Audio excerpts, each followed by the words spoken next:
What's up? Welcome into your Daily Buckeye Blitz for March 21st, 2024, a Thursday. Hopefully it's a thirsty Thursday for you.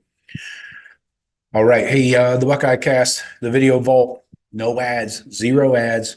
Check it out. There's a free preview. You can sign up for a 3-day free trial.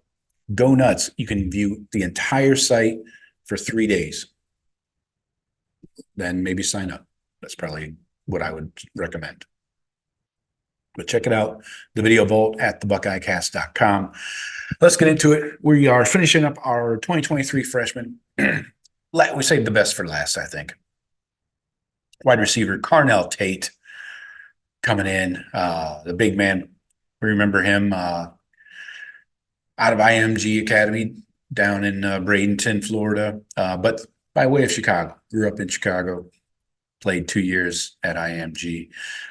Came in, he was a high 4-star, 9.728, nationally ranked number 59, number 9 wide receiver in the class, number 13 player in Florida, 6'2", 180 coming out of high school. And his scouting profile reads like this. Tate seems to be good at pretty much everything. First emerged on the scene as a youngster up in Chicago before making his way to IMG Academy, the winter before his junior year. He plays much bigger than the numbers suggest as he uses elite body control and natural bounce to elevate and make contested grabs on the perimeter. He's a savvy route runner that does a nice job of sinking his hips and exploding in and out of breaks. He tracks the football well over his shoulder and isn't afraid to get his jersey dirty in order to move the chains. He shouldn't be considered a burner. He played arguably one of his best games against a talented St. Francis Academy squad. He caught 6 passes for 130 yards and 2 touchdowns in cold weather as a senior. A year or two in a college weight room is going to be beneficial as it will only improve his play strength. But he has shown the ability in the past that he's a willing and effort-driven blocker that will get downfield and work for his teammates. He should be viewed as one of the top wide receiver prospects in the class of 2023, given his resume and ability to consistently get open. A lot of run-on sentences there, right? He must keep progressing and avoid setbacks, but has the skill set to blossom into an impact player for a college football playoff contender and eventually an early round NFL draft pick. Dehumidifier's kicking on. That's that weird sound in the background. Sorry. Could line up on the inside or the outside, depending on the scheme or what's needed. So, like we mentioned, even though Tate's listed as a Florida prospect, he's always been a Midwestern guy. Spent his junior and senior years at IMG. He averaged over 90 yards receiving per game as a senior. He signed with the Buckeyes over offers from LSU, Tennessee, Bama, Georgia, Michigan, Texas, Notre Dame, and everybody else. So last season for Carnell, he enrolled in the winter last year, so he's been on campus a little over a year. Quickly started to turn heads. The coaches spoke highly of him early on, and he backed up those words by making plays in spring and ultimately moving in his way into the 2D. He lost his black stripe after just 5 spring practices last year. That's faster than any Buckeye since they began that tradition in 2012.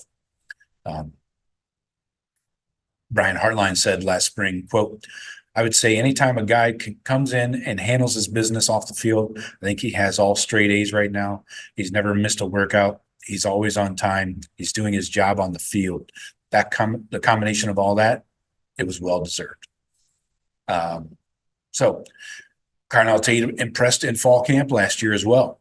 Marvin Harrison Jr. said last August, quote, "Carnell's going to be special, man.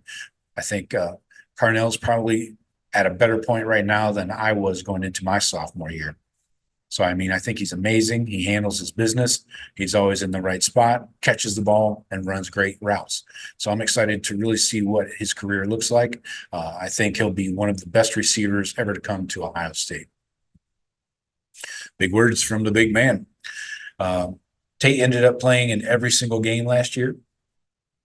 Did officially get the start in the Cotton Bowl. He had 18 catches on the season for 264 yards.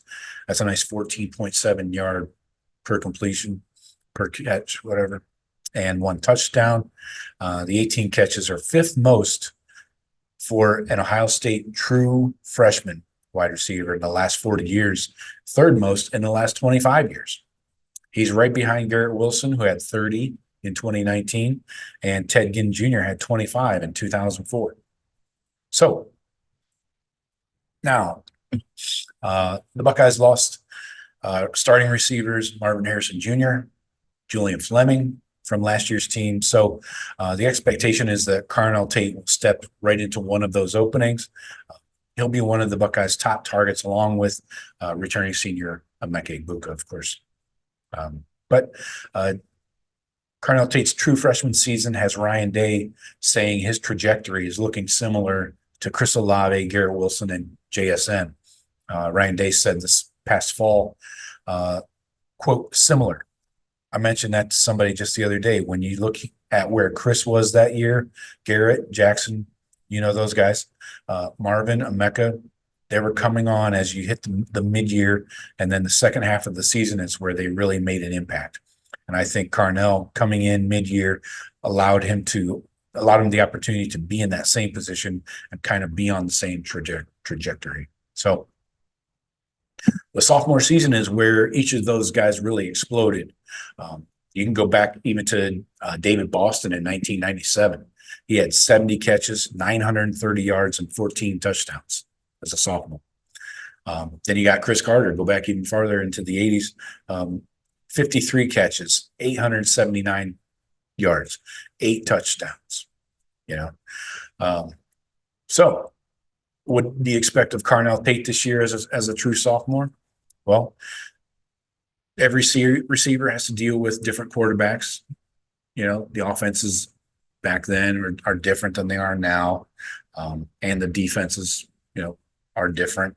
But if you take the average of the sophomore seasons for Olave, Wilson, Jackson Smith-Njigba, Marv, David Boston, and Chris Carter, then Tate would have 66 receptions, a little over 1,000 yards, 1,057 yards, and 10 touchdowns. That's a hell of a year for a sophomore.